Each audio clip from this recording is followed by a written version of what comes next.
Ustadz, tadi Ustadz cerita bahwa Rasulullah juga bergurau, tapi gurauannya itu tidak pernah berdusta, dan itu yang tidak boleh kata Rasulullah. Sementara teman-teman pelawak sadar atau tidak sadar, lawakannya itu banyak berdustanya juga Ustadz. Cari-cari mengada-ada kan, karena memang tujuannya untuk membuat orang tertawa.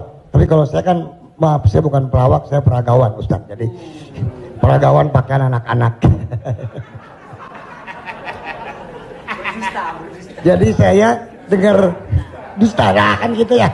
Contohnya kayak tadi gitu. Atau Bopak umpamanya dia mengatakan dirinya ganteng, dia cerita bahwa banyak cewek yang suka sama dia, itu kan berdusta Ustaz. Iya kan? Fitnah kan? Kita Willy.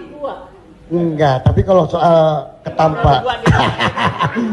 Jadi mohon dijelaskan kembali oleh Ustadz Abdul Somad batasan bagaimana di dalam melawak yang tidak boleh berdusta, sehingga kalau memang ternyata pelawak tidak boleh berdusta dalam melawakannya, mungkin saya sedang pikir-pikir dulu untuk melanjutkan profesi ini Ustadz. Saya takut masuk neraka. Terima kasih Ustadz Abdul Somad. Assalamualaikum warahmatullahi wabarakatuh. Ada saatnya kita berilustrasi, menceritakan suatu kisah.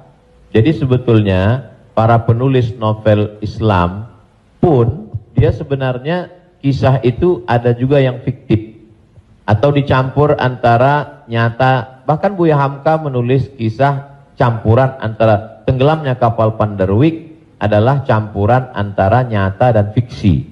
Apakah ketika orang bercerita tentang fiksi itu dia berdusta? Tidak. Jadi kita bisa bedakan itu antara orang memang betul-betul dia berdusta. Kemarin saya melakukan ini suatu, padahal cerita itu tidak ada.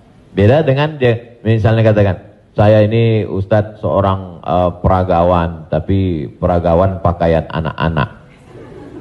Tidak. Mas Ginanjar tidak sedang bercerita, kemarin di mall saya memperagakan pakaian anak-anak Pak Ustadz. Ketika saya pakai pakaian anak SMP, semua ketawa. Itu dusta.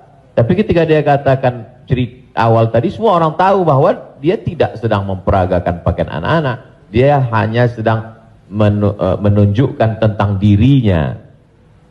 Secara sebenarnya dibalik kalimat itu Mas Ginanjar sedang menjatuhkan dirinya di hadapan orang lain, kan? Dan kita tertawa dengan dia menjatuhkan dirinya. Mohon maaf, bahwa beliau mengatakan fisik saya seperti anak-anak dan saya andai pun menjadi peragawan hanya sesuai memperagakan pakaian anak-anak. Hari ini orang tidak menjatuhkan dirinya, dia menjatuhkan orang lain. Menjatuhkan tokoh agama, menjatuhkan ustadz. Ada suatu kesalahan dalam cara dia berpikir. Bahwa beliau menjatuhkan dirinya, dia tidak usah. Karena dia tapi dia tidak sedang berbohong. Dia hanya sedang bercerita.